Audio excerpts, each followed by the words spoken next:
Let's come to Symbols 3 and set ourselves to look at the mind, of how thought operates. And one of the first things that occurs when somebody begins to get enough complexity of activity in their lives, enough layers of experience in their living, they realize that the mind is very useful because it groups. It doesn't just identify, it doesn't just think, but it structures. One of the most demanding occupations on the planet is that of a fighter pilot for Mach 3 jets. When you're in a dogfight at 2,500 miles an hour with radar and weapons, it takes a very special structuring of the mind to be able to function at all. And fighter pilots developed in the 1950s what they called the rule of 7. That is, the situation is too complex for you to keep track of all of it, so what you do is you pick 7 items at any one given gestalt, and you keep track of those together. Make sure that your selection of each one of those 7 is judicious in that it is representative of others that are subsumed under its functioning. And so fighter pilots, American fighter pilots especially, became the best in the world. There's no competition at all with them. Because after 3 generations of developing the way in which they are trained on the traction of the rule of 7, the grouping of mind-coordinated action in American fighter pilots is probably the highest. It's warriors on the level of Zen samurai. They're unbelievable what they can do. Our whole concern with symbols is that it is the culmination of a series of 4 phases that together constitute the natural order. And it's important for us to appreciate the mind is natural. The mind is a part of nature. And that what characterizes nature is that it has a syncopation between process and form. Nature as a process allows for the emergence of forms of things that are existential. And they're stable, they stay there, they're objective. The mind also is stable and quite objective when its thought has emerged into form. But the forms of thought emerge out of experience and not out of nature. And so the mind's objectivity, while it is parallel to the objectivity of things, is of a different order. The mind's objectivity is a whole order above the objectivity of existentials. So symbolic thought is a higher cut than things. So when the mind is miseducated, mistrained, when thought is not able to structure itself into form, thought then slips back out of a formal structure back into the process of images, the process of feeling, the process of myth. And when thought slips back into the mythic process, because that process is not structured, it's not formed. It has its various flows, but it certainly has no stability. And so the mind then becomes the saying in the Zen tradition is the monkey mind. It's always up and down. It's always laterally associating. It's always daydreaming. It's always trying to find out by continuing to do a process. And this is not possible. For symbols to work in their natural way, structure needs to take form, and the forms of thought are largely centered around ideas. But there is another form in the mind that is very cognate with ideas, and that is the imagination. So if you're conceiving of the mind as a structure, you want to make sure that you have ideas and the imagination together in a tandem.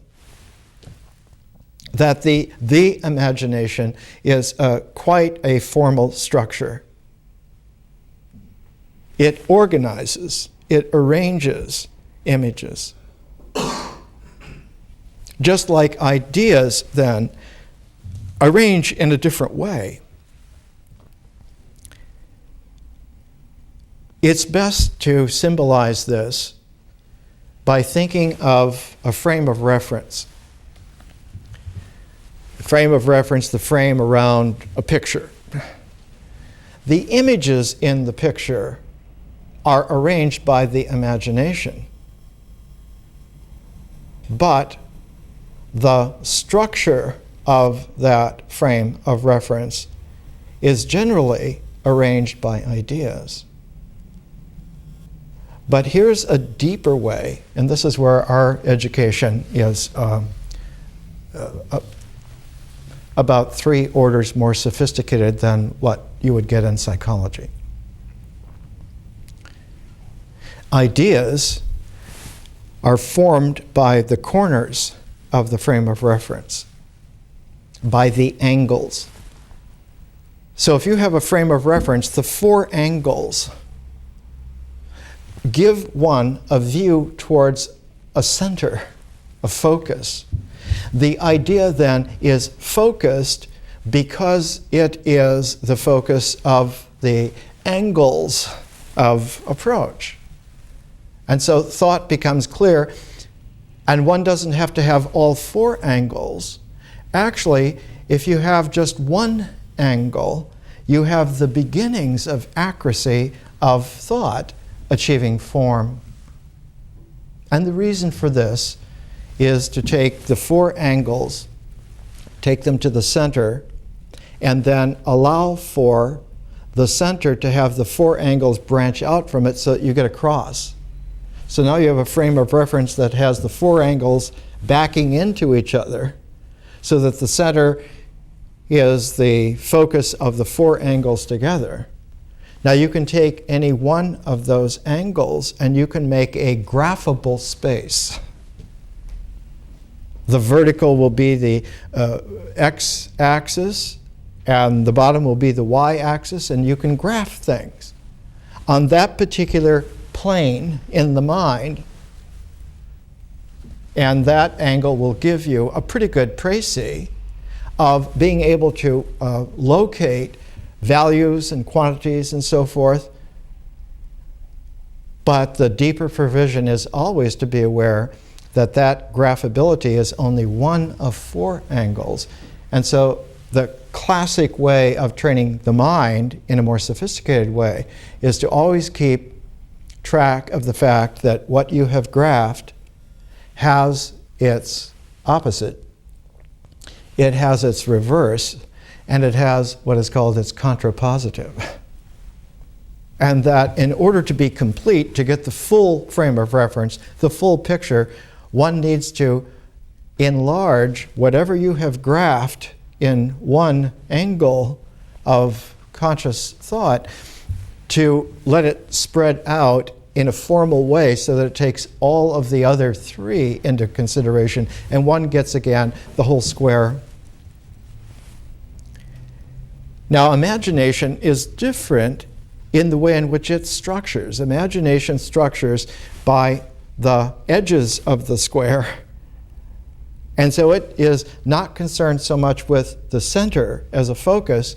The imagination is concerned with the wholeness of the field, the completeness of the field within that square, within that frame of reference. So that any image that is included in that frame of reference, now the imagination will make a gestalt of it as all of this belongs together somehow. This is all a group of images that somehow belong together. And the images include not just the outlines of things, but the color and so forth. About 70 million years ago, the first primates to achieve similar forms to us, the earliest monkeys, were able finally to do a special kind of foraging because they got a sophisticated sense of color. They could spot ripe fruit for the first time in evolution. And so they became very, very good gatherers of nutrition very quickly compared to species that were not in the simian tradition. And so the whole development of color vision or of sophisticated smells. And all of this then becomes part of the imagination as a frame of reference for the field. Out of the imagination comes geometry, but out of ideas comes algebras. Numbers come out of that quality of ideas, whereas you get a completely a different kind of a thing with the imagination. You get, in fact, pictures that belong together in such a sense that you can arrange the images in that frame of reference in some sort of a sequence, and you have the beginnings of pictorial languages, of ideographs, of early language characters. So the beginnings of literacy are rooted in the imagination as a structuring element in the mind. And later on, when we have written languages, when you're teaching little children how to read, one of the things that you do is to encourage them to have pictures in their minds from the words. Don't look at the words as figures, say black figures on a white page. These are not figures. This is an alphabet. This is an algebra that has a cognate quality of structure with images, and you learn to let the words, the letters group as words, and let the words open up then so that one gets the pictures out of it. And the beginnings of that would be impossible. It's an impossible knack to pick up unless the child has first learned to make pictures in their mind from oral language. You cannot begin with written language. You have to begin with oral language. Children from the 1930s and 1940s, because of radio, had tremendous imaginations. Children of the 50s and 60s, because of television, from little tiny kids, they're watching television, they're not listening to radio. They had much better senses of clear ideas, but they had much less imagination.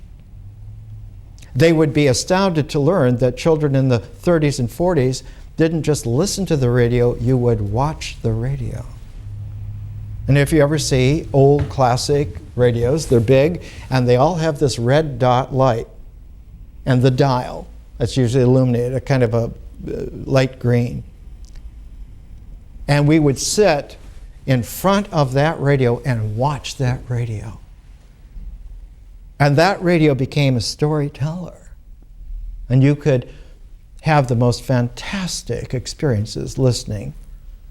And all the radio shows from the 30s and 40s, if you listen to them in an audio way, they're very good at churning up imagery in the imagination. And if you do that as an exercise for a while, you will find that your imagination becomes more expanded, stronger, clearer. The two of these together, ideas and the imagination, have a current between them that is thought that achieves its form as written language. Ideas have a tendency to become more and more distant from nature, so that ideas, unless they're checked, tend to become abstract. And the abstraction is necessary because without the ability to abstract, one couldn't have numbers. And out of numbers comes arithmetic.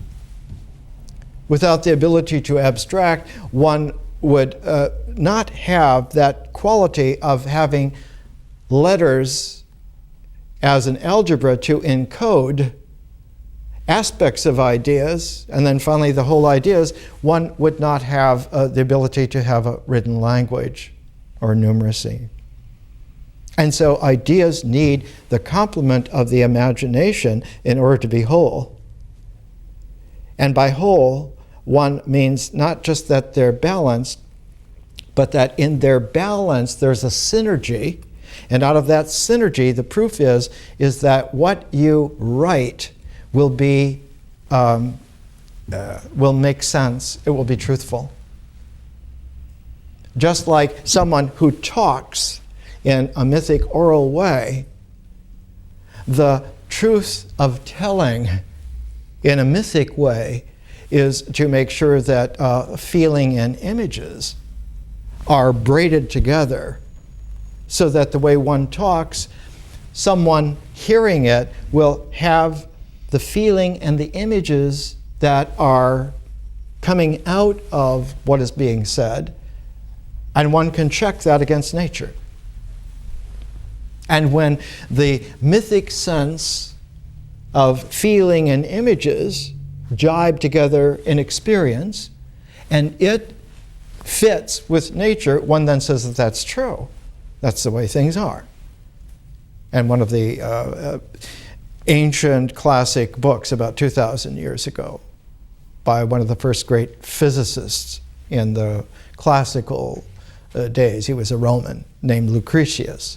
And his book is simply entitled De Rerum Natura, How Nature Works. And a good translation of the title was The Way Things Are. So that the parallel between nature as a process and experience as a process has a way of checking itself through oral language. But written language checks itself not against nature, but against ritual.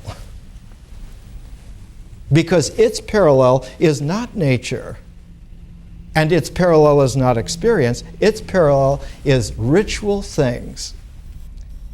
And so for the mind to prove its language to itself that it's speaking truthfully, its thoughts have to match the deeds. And so one of the ancient phrases that was used in the early Christian communities, be doers of the word. Not only mean what you say, do what you say you're going to do. That's where the truth is. But the classic ecology of all of that together was put together about 4,000 years ago, and it was always a triumvirate. It was always three: thought, word, and deed. If you have thought, word, and deed all together, so that they're really integral, what you think, what you experience, and what you do is combed, is all of a part, nature accepts that in a very special way, because you have now arranged three angles of a square that brings and teases out of the process of nature a quality of its angle. And that angle, because it doesn't occur in nature per se, that fourth angle that comes into play is a gift. And it's the seed of consciousness. Because that fourth angle will be something that is earned because you have your thought, word, and deed integrated enough, they're correlated enough so that they are real. And they deserve the fourth angle. And because nature is not objective, doesn't have an angle, it doesn't furnish angles, but it allows itself to be the medium by which the fourth angle comes as a gift. But later on, we'll see when we get deeper into our learning that consciousness is a process also, so the angle can't come from consciousness either. So that consciousness is like nature, it gives itself to openness of process so that the angle can come from yet some other place all the way through and complete the integration of the natural mind. And that fourth angle will come from the person, the spiritual person, from art. But because it is not initially a part of the integral square, it's not an initial part of the frame of reference, it is the fourth part that comes in from a different mode. That fourth angle now is called the angle of vision. And the angle of vision does something which the integral didn't do.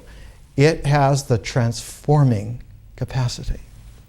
So that now one not only has a frame of reference, one has a transformable frame of reference that is indexed by an angle of vision. And because that angle of vision is a transformable one, it is differential in character and not integral.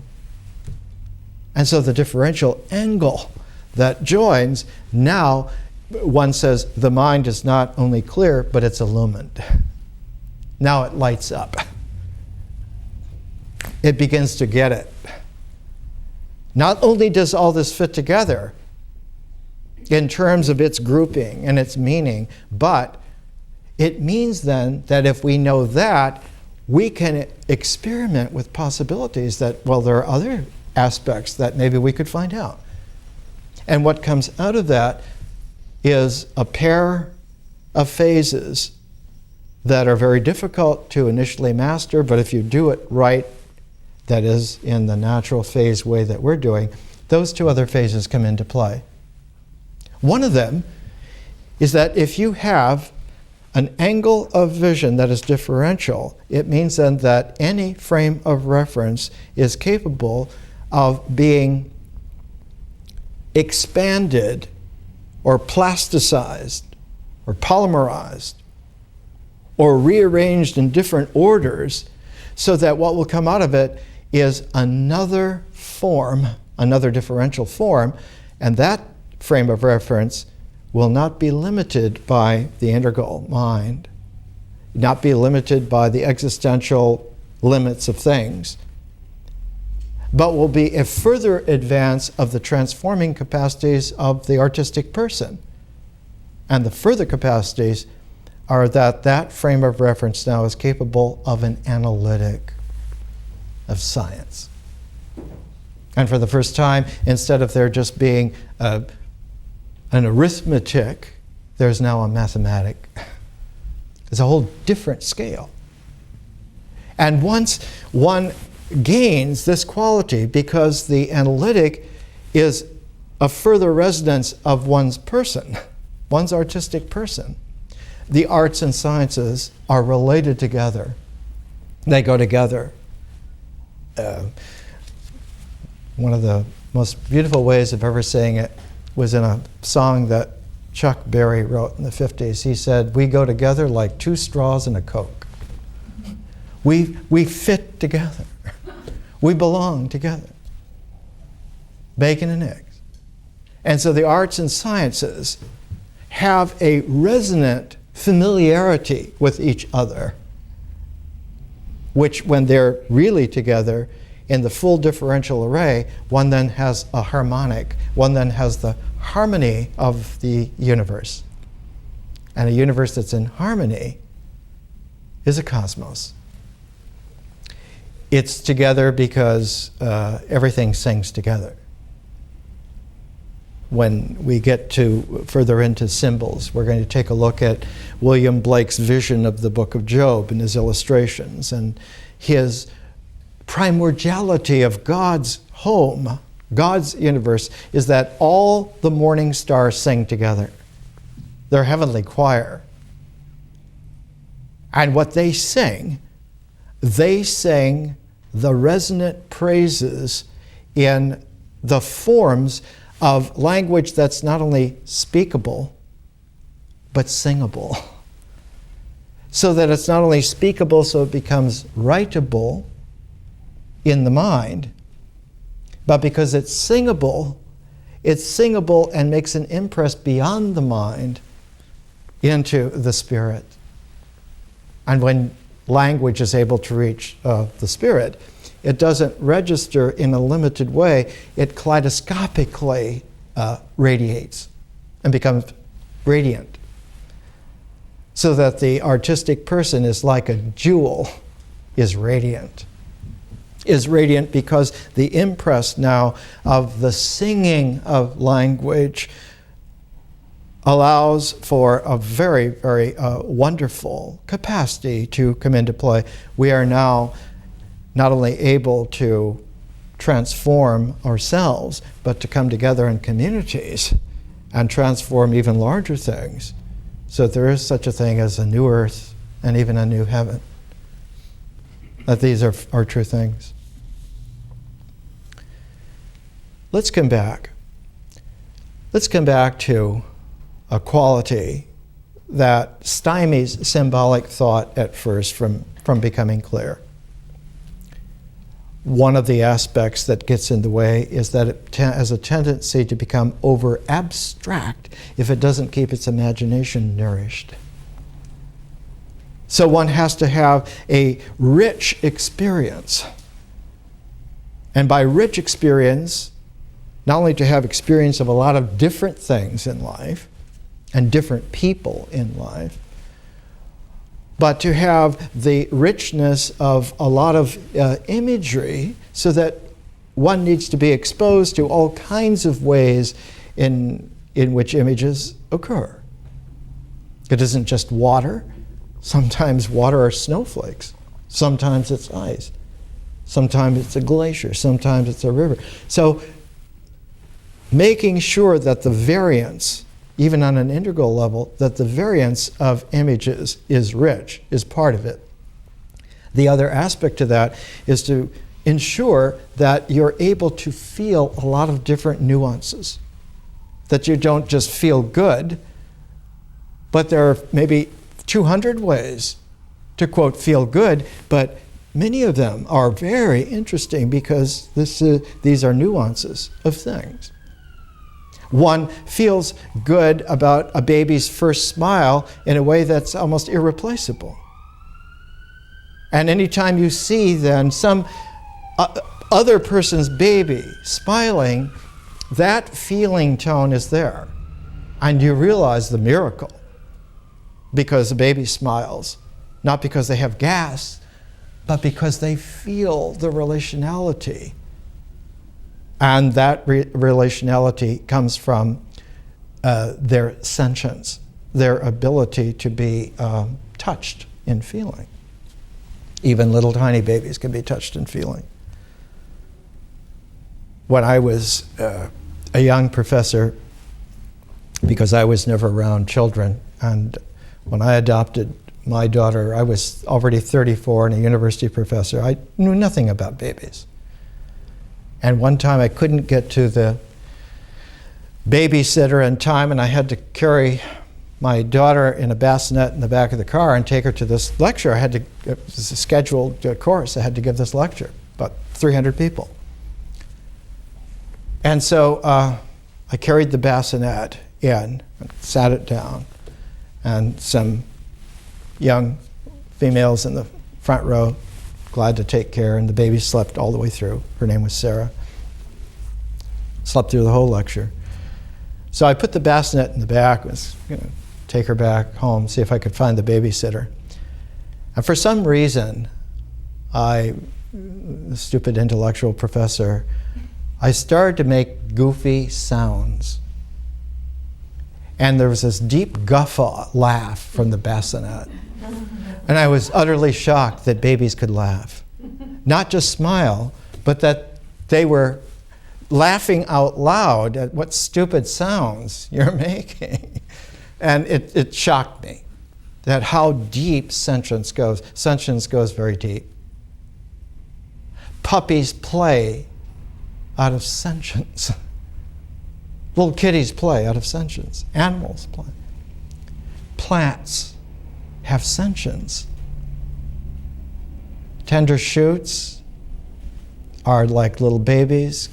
Grown plants all have their feeling-toned individuality. Because I learned to meditate in the Sierra Nevadas, my Sangha were the giant sequoias. And I got to know individual trees, who they were, how they were, and got to know the forest in the sense that here's 8,000 or 9,000 giant sequoias that are all thousands of years old, and getting a whole different scale from somebody who learns to meditate in a gymnasium by rote ritual. It's a whole different experience. To be able to sit on a huge Sierra Nevada boulder about 30 feet high and sit on the top of it in the moonlight and just feel at home with about 350 miles of California mountain forest, from Yosemite all the way down almost to the end of Kern Canyon. You get a scale, an amplitude that is different.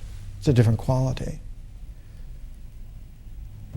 The mind can only expand to those dimensions if it has consciousness. Because the integral mind is largely looking to correlate itself with things, or to deal with putting together groupings that come out of its own experience. And natural experience usually doesn't include those kinds of expansivenesses at all. And so the ordinary, common education, learning, is all based on a very, very small, not just even provincial, but almost embarrassingly small, it's an envelope. The jet pilots used to say, push the outside of the envelope, which means don't stay in that frame of reference. You have to be able to open it up, expand it. Not get outside of it and junk it, but to expand that. So that's still there, still functionable, but you have all kinds of possibilities that you didn't have before. One of the qualities that comes out of this is that the provinciality, the limitedness, the envelope, is a necessary part of the structure of ritual. It isn't there because it's a mistake, it's there because it had to be that way at that time. And one of the qualities that's there in ritual is that before there are individuals, and before there is even the character of our experience, there is the figure of the action. And ritual figures are the beginnings. It's like the masks are ritual faces on those figures. But in myth, the figures open up and become character. But in symbols, that character becomes the individual, the sense of I am. Not just that I am, but that I am correlate with the figure of my action. My thought is correlate with my deeds.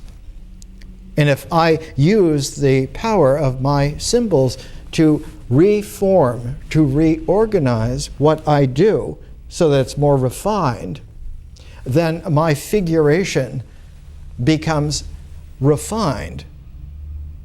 But we have, in between that, the experience on the mythic phase.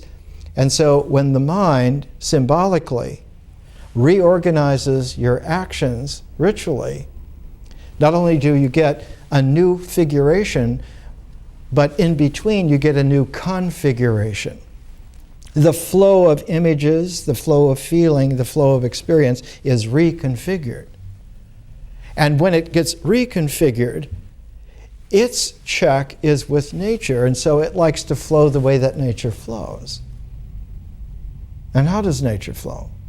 Nature flows primordially with time moving, and as time moves, it generates space. So that when experience flows correlate with natural time, the time of experience opens up its own kind of space. And that space is the interior space of the mind. So that the mind literally grows and comes into being because of the movement of experiential time.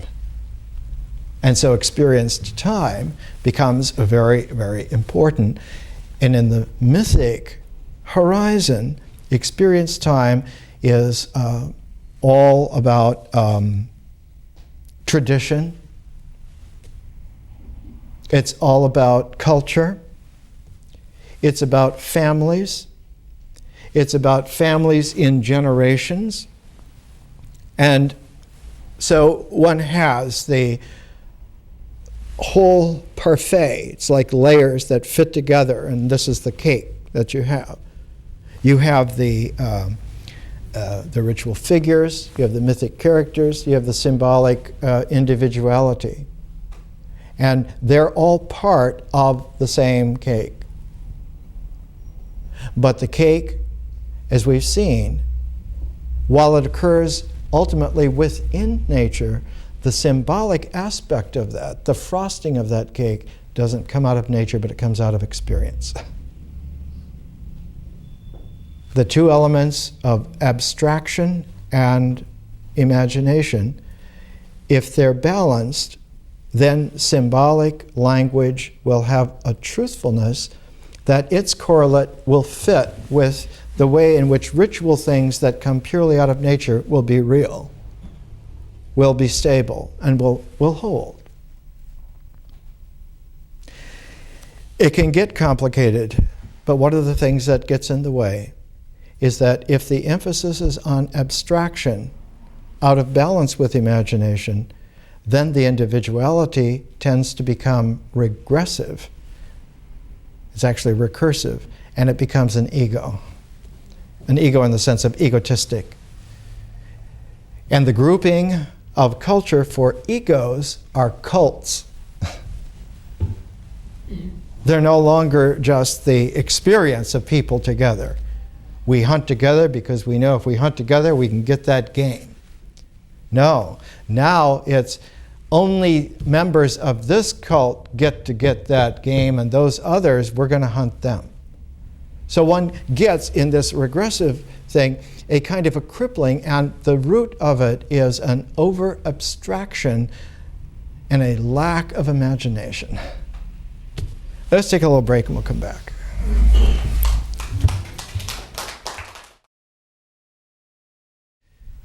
Let's come back to the way in which the mind works is by thinking, but thinking is not a process. Thinking is a function. They're different. A process has a dynamic, whereas a form has a stable structure. The structure is stable because it has an energy calibration. E equals mc squared. The energy is the mass times the speed of light squared, but it's important when one comes to the forms the stabilities of symbols in the mind to make sure that they're objective. Otherwise, they get confused, because when an unclear mind can't get its clarity, it checks back with rituals, because that's where the objectivity that you can trust are. And so the person, instead of being able to have a clear mind and to really have thought that gets forms, goes back to the forms of ritual. And when you get back to the forms of ritual, you have to go slip back through experience, and experience now suffers a transposition. It's no longer than what it was, but it gets the confusion of the unclear mind. And so a quality of experience now, instead of it being natural, it gets the tone of what the mind thinks is subjective. And so it comes up with this most ridiculous kind of a situation where it thinks that things are objective and the experienced mind is subjective. This has happened many times on the planet. The classic instance in Western education is about 350 years ago, a man named Descartes. The subject-object split. All of this is to mistake a function for a process and to not have a stability of an energized symbolic form. The energized symbolic forms are ideas and the imagination. And they form in the natural way, in the natural integral. They form quite objectively. And their objectiveness establishes that there is no subjectivity in experience that has an ego. It simply just isn't there. It seems to be there. It pretends to be there, but is not really there. And so one of the difficulties for people beginning in a contemplation or a deep prayer or a meditation or a yoga which includes thought or any kind of a discipline where one gains a little clarity of mind, it becomes a threshold of self-ridicule because one is afraid to get rid of one's subjectivity because that's who I am. Well, it isn't who we are.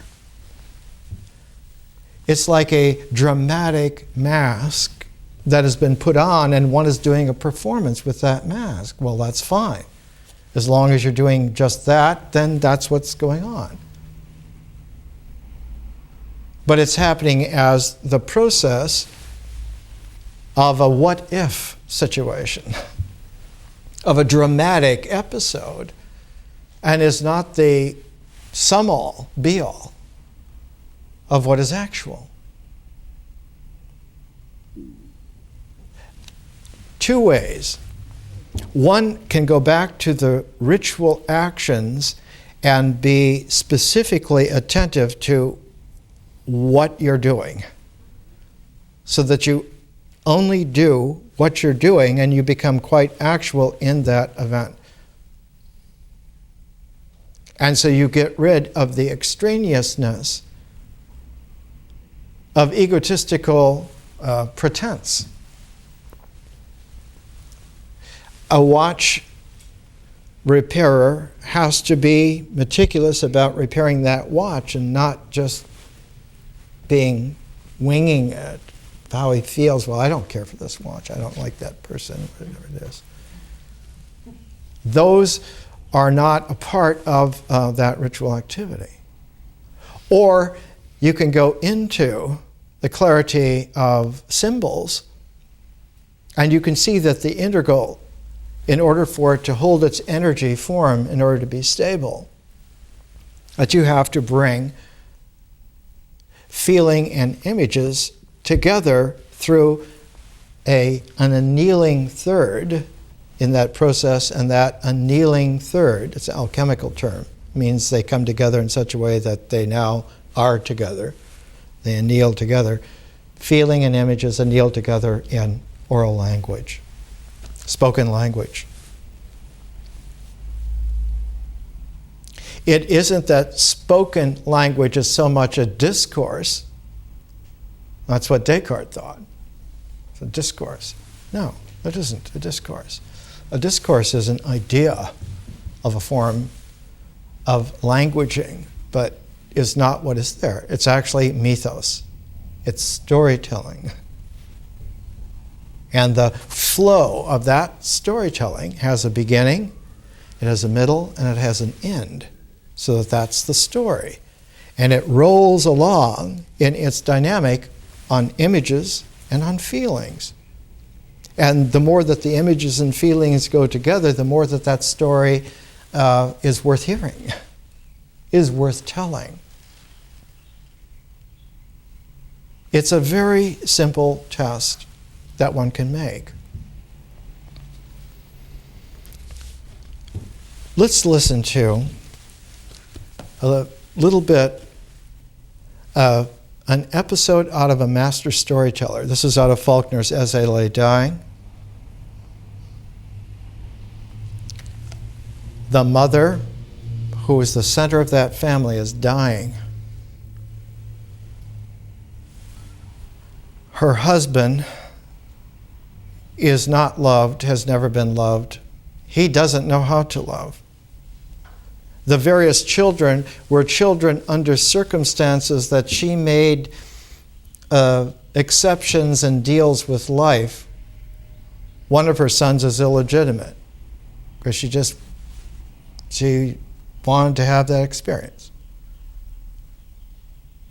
The other sons are all in various ways. One of them is a master carpenter, and he's very meticulous, but he's meticulous because he trusts his relationship with his mom. Middle son, he's always living in a world of drifting because he can't form his mind at all. It doesn't become clear, and he becomes absorbed in whatever experience is going on. And he's only there in those flows, but he's never individual.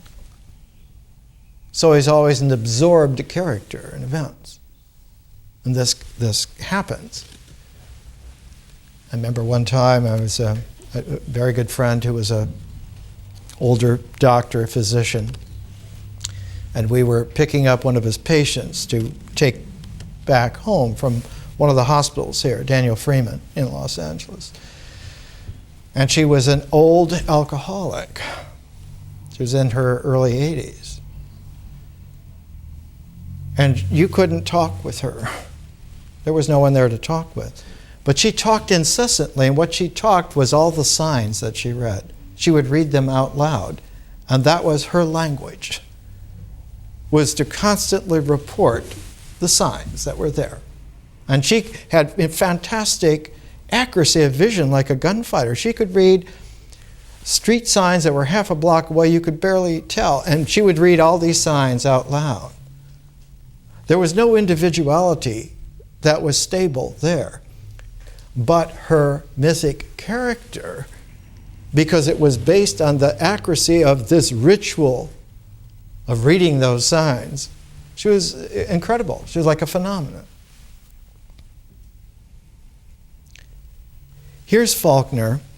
This is that character who doesn't form. He's not individual. His name is Darrell.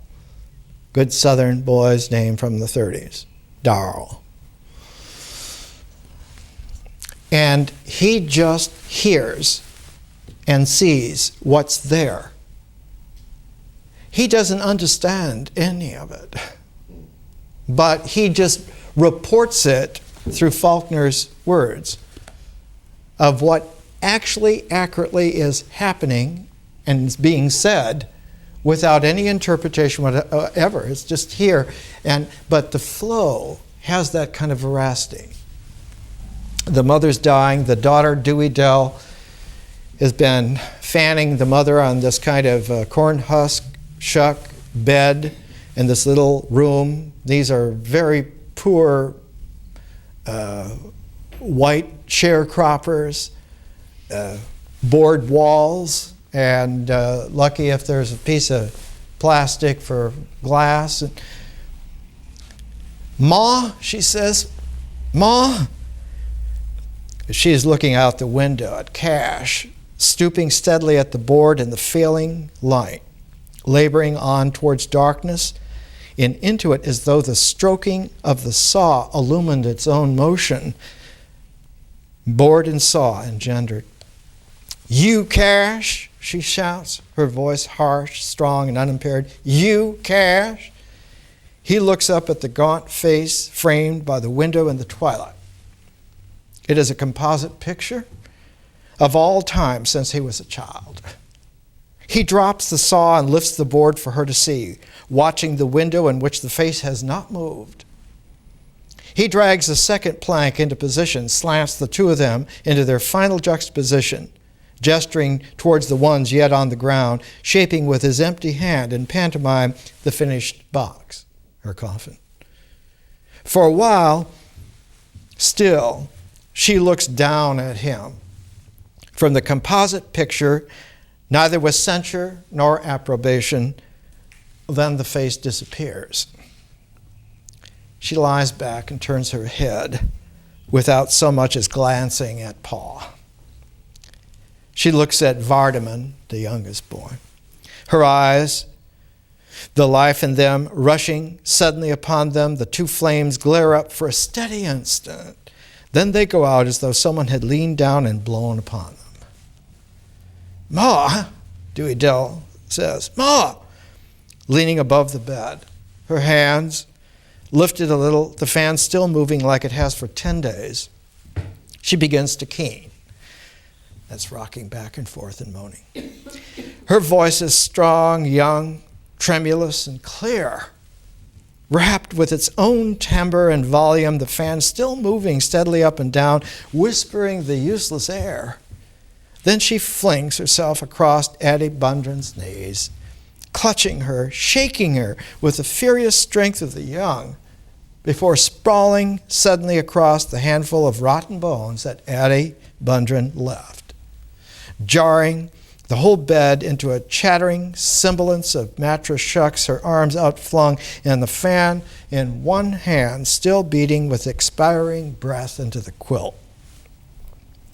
From behind Pa's leg, Vardaman peers, his mouth full open. It's about 8. And all color draining from his face into his mouth as though he has by some means fleshed his own teeth in himself sucking. He begins to move slowly back from the bed, his eyes round like pale face fading into the dusk like a piece of paper pasted on a failing wall, and so on out the door. Paul leans above the bed in the twilight, his humped silhouette partaking of that owl-like quality of awry-feathered, disgruntled outrage which lurks a wisdom too profound or too inert for even thought. Darn them boys, he says.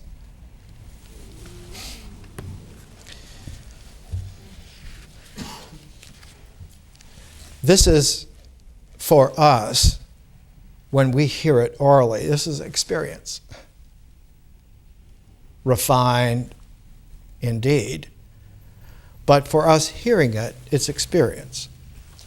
Were we to read it, though, in the book, on the page, it no longer is in the mythic flow, but it is in a symbolic structure. One has to be very clear about this. You can check this 90 ways to Sunday.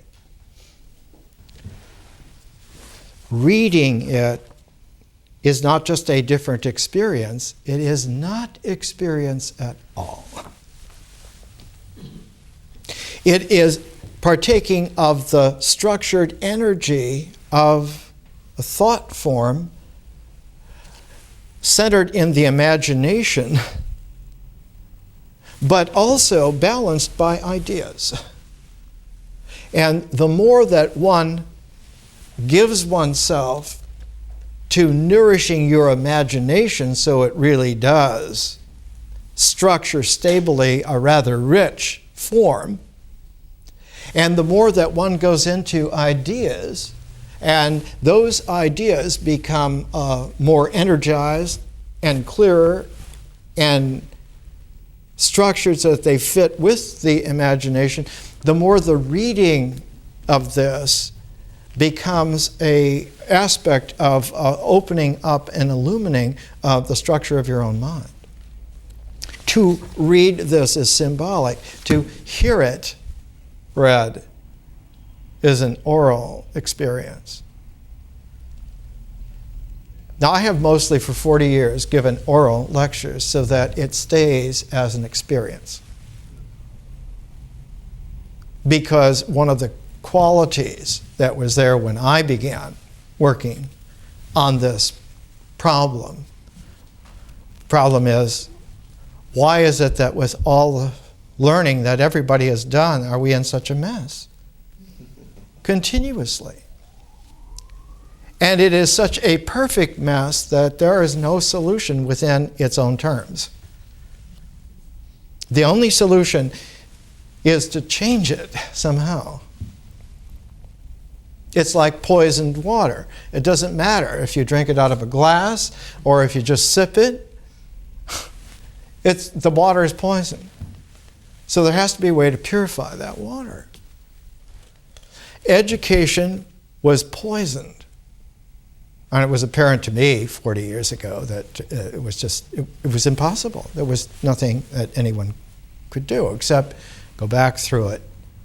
And I've discovered that this has happened again and again, that human beings like ourselves get fed up with something that is poisoned, doesn't work, and we roll up our sleeves and go back and stubbornly address ourselves to it. We are going to find out. Whatever it is, whatever it takes. And if it isn't successful, it won't be because we've quit. It's just that circumstance interrupted us by taking our life while we were involved in it, but we're not going to ever give up. One of the most ancient ways in which language was styled in an oral way so that the experience flowed was to make sure that words themselves had a sacred quality in that they were natural, and the process in which they were said, the intonation, the diction, the grammar, the syntax, the mythic, pacing, the lilt, the charm, all of these qualities, that language had words which in the ancient Sanskrit is called vak, the concept of the word. This is in Hindu tantras. It is that the word has a tone. It has a pitch, it has a tone, it has a pace, and that all of these, for each word put together, gives you then phrases, not so much sentences, but phrasing.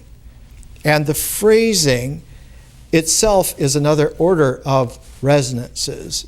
And the phrases together will give you finally a sequence that has groupings that fit together so that all these phrases really do go together, and that this next group of phrases fits with that. And so what you get out of this is finally a way of making a complex oral language have experience.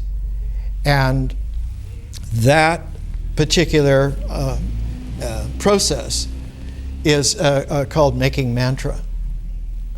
It's in India it was called mantra. In ancient Iran it was called mantra. And what it is a way in which the process of oral language flows so that its groupings now stay together with the same dynamic so that it flows. And one of the tests of ancient holiness was that one could make a spontaneous prayer out of one's own experience. Not praying in any rote way, not praying for anything, but that the prayer was a seamless saying, that one said it so that its spontaneity was like the proof of that. Two of the greatest prayer makers in history, one of them was St. Francis of Assisi and the other was Milarepa. They were both poets, but they were like oral poets. Other people wrote things down they didn't write. It's like Jesus didn't do much writing at all. He spoke orally. The Buddha never wrote down anything at all. He always spoke orally. It is the oral dynamic that carries the flow of experience, and it's out of that flow that the stable mind then is able to achieve form. It's very difficult for someone to achieve the stable symbolic forms of the mind through depending on reading written things. Later on, in a couple of weeks, we're going to get to the next set of our pair of our books, and one of them will be one of Plato's dialogues, the Phaedrus. And in the Phaedrus, Socrates recounts the development of written language in Egypt way back, when Thoth came up with written language. And Thoth presented the Pharaoh with this invention of written symbolic language. I deserve praise. And the Pharaoh says, no, you don't deserve praise at all. You've done a stupid thing. Because now people will educate themselves. And because it's written down somewhere and they could go and they could read it, they think that they know it. And so you're going to promote forgetfulness in people, because they will have the arrogance, the egotistical arrogance that, well, it's known, and if I want, I can go and find it and read it. And so wisdom becomes put in the back pocket of the ego. And it's like, well, I've got plenty of credit. I don't have to learn anything. I can anytime go. Well, it's all on computers. Why do I have to learn it? If I want to know it, I'll just go and hook on. Yeah. That's the way Elvis used to say it. So in the Phaedrus, Plato has Socrates not writing, but delivering orally. So one of the interesting things that we'll find is that you can't go naively to Plato. If you think that Plato's dialogues are written down, and they're written in beautiful Greek, one of the most classic, gorgeous, written Greek that you could ever find. But to read Plato off the page is not what the dialogue is about. The dialogue is not a treatise. It's a dialogue. It's not just some person speaking, but it's at least two, and sometimes 3 or 4 people speaking together so that they are braiding enough varieties of feeling and images that in order to keep following it seamlessly, one has to be listening and speaking at the same time with the same experience, the same dynamic. It's like when you're in a play with really experienced actors, and you get into that flow where everyone is not saying their lines, but they're speaking together ensemble. And those lines are braiding in such a way that to hear that performance is startling. Even when you're acting in it and you know that this is happening, it brings down the house into silence because everyone knows, wow, there's something real here. It's not about a play being pretense. It's about delivering experience that is even more real because it's dynamically true than the experience usually people have in their lives, which is egotistical by a large extent, or formed into regressive groupings. So when we get into deeper and deeper into symbols, we're alerting ourselves that this is not about something that is simplistic, but it is very simple. For thought to be clear, it has to be formed. It has to have a structure. And its structure is objective, but not objective as opposed to subjective experience. Experience is not subjective at all. And that when it comes, push comes to shove, and one lays out the ecology of integral, the only subject that's there is the idea of assigning a subject to a group of things. Oh, this is about history. This is about the West. This is about that. So that the only subject that there is in the whole ecology is a designation label from a thought idea. This is a compartmentalization. This book belongs in the Dewey Decimal System under such and such a number, and that's where it goes on those shelves.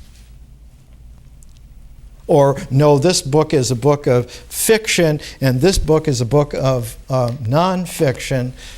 All of those designations is the only place that subject comes up. There is no subjectivity anywhere that has objectivity at all. So there's no split at all.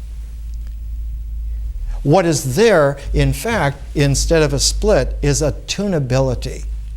And the tuning is the tuning between ritual objectivity and symbolic objectivity. They can be tuned.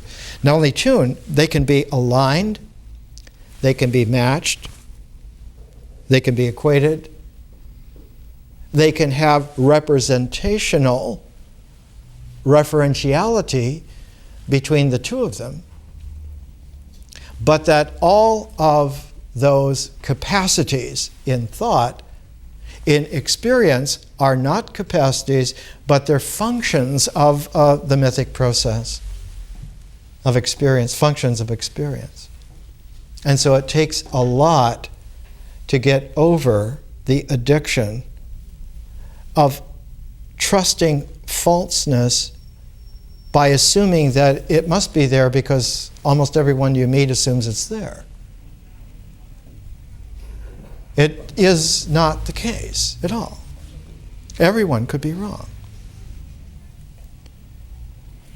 When we come to different cultures, we see that in some cultures, like we looked at Ruth Benedict's Patterns of Culture, 3 different kinds of cultures, and in each one of them, in Patterns of Cultures, those people were they were convinced that the way that they related was right. Off the northern coast of New Guinea, the Dobu Islanders were on this craggy, volcanic, jungle, disease-infested island, and their natural culture was to be suspicious of everybody else.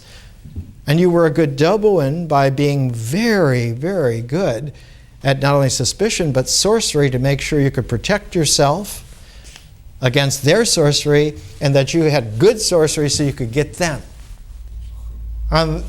everyone was at home in Dobu because everyone did it this way. Whereas in British Columbia, southern British Columbia, the Kwakiutl Indians were completely different. They were their whole thing is that if we all share all the time, then there's no need, no reason ever for anybody to sort of commandeer something and say, well, this is just mine. And so the Kwakiutl Indians instituted the potlatch. Every time there's a major event in your life, you throw a potlatch. You invite everybody in the tribe and you give everything away. You say, well, then you have nothing. Well, no, because somebody else will have a potlatch, and eventually the distribution becomes such that everybody is always giving to each other, and so everybody has enough of everything. And then Ruth Benedict went into the Zuni Indians, and they have a completely different way.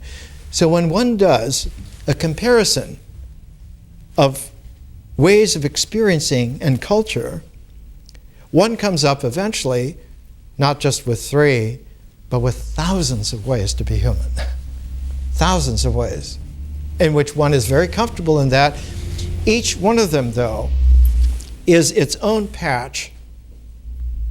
And if one put them all together, one would have a rather grand sort of a quilt. But the mind likes organization. And so it won't settle for a quilt. It wants to have the grid. These things go together, these things go together, and they crisscross in this way. And so on this grid, this is how it is. And if the mind is not nourished by the imagination being as energized as the ideation capacity, that abstract grid then becomes formulated, not formed, but formulated. And that formulation then is stamped out like some big massive waffle iron on what? Ostensibly on ritual actions, so that people will do it right. But what gets diced up in the way is the experience in between. So your formulation in your mind now is carried out because the ritual actions are just, everyone does what they're told exactly the way they're told, but in making that correlation stick and be identifiable, experience has been sandblasted away. It doesn't have any place to be, so that the whole process of experience no longer has a dynamic at all. It's just a withered dribble, like a dying stream.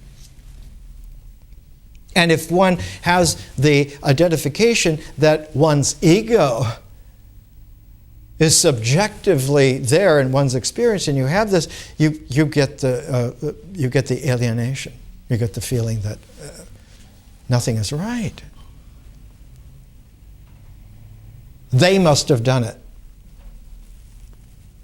The they self, one of the most poignant travesties in Western philosophy is the brilliance of young Martin Heidegger writing Being and Time, Sein und Zeit.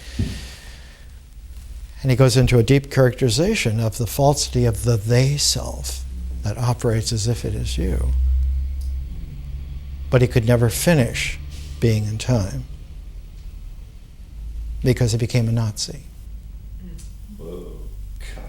Because if everything is clearly right, you do what the mind is clear about, and your actions are exactly that, then you should have it, right?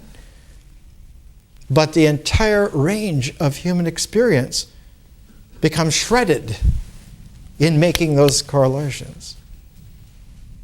It's like the very air becomes singed by the red-hot formulated commands coming and branding everything with that. That's the only way it can be done, like that. But not only is experience suffered that way, But nature also suffers.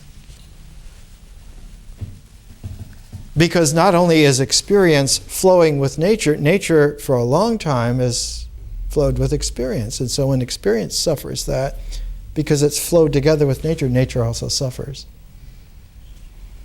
The planet becomes sick. The oceans are dying. I think it was about 25 years ago, a friend of mine came back from working on a freighter and went across the Pacific, and he said it was disgusting to find trash floating all over the Pacific Ocean all the way to Japan. It was 25 years ago. The ocean is littered with trash everywhere. Not only trash of things, but the trash of projected energies, like high-powered sonar. All the whales are dying. They're beaching themselves because the high-powered sonar burns out their ability to navigate. Burns them out. They become disoriented, lost, neurotic. So they beach themselves and they die. The promulgation of fish farms in the Pacific Northwest to raise a lot of salmon. Those salmon are not in the natural process, and so after a while they become infested by parasites, by lice. And now the lice from the degenerate salmon farms are beginning to show up in the natural ecology of wild salmon. It's like idiocy not to know how to know, not to learn how to learn. And what we're trying to do is to comb it all out so that we can, in our time, in ourselves, in the communities that we are going to participate in, we'll all have the qualities of reality and not be this kind of contaminated, dying pools of things. Please try to get the books. It's not about reading texts. It's about making sure that this comes into play, even if you read just a page or two. And it's better initially to just read some of it out loud. And then the tapes, the audio tapes, try and play them at least twice during a week. Maybe a day after, and maybe about 4 or 5 days after. Because it is a language that is a poetic, and it means that its layering structure is not just integral, but it's differential and integral at the same time. Not only will you be able to hear something different, something new, something better, but it will be your hearing that is new, is better, is different. And after a while, it's like having learned to ride a bicycle. It will be your balance, which will carry over into any place that you care to use it. Anytime you hear anyone or speak with anyone, that facility will be there because it's a balance. It's called a kinesthetic steadiness. In Sanskrit, it's called sthitipana darshan, steadfast wisdom. It means then that your mind, even though it's not trained to be a complex structure, is clarified every time this kind of experience flows, because whatever form is coming out of that flow will have its clarity. And after a while, it becomes noticeable. It's like a gentle gradient because of the way that I'm working. But after a while, month or two, and you look back, you'll realize, wow, I have really come up. Where was I before? I can hear and see and be better. And not because of any doctrine, but because of your own livingness. More next week.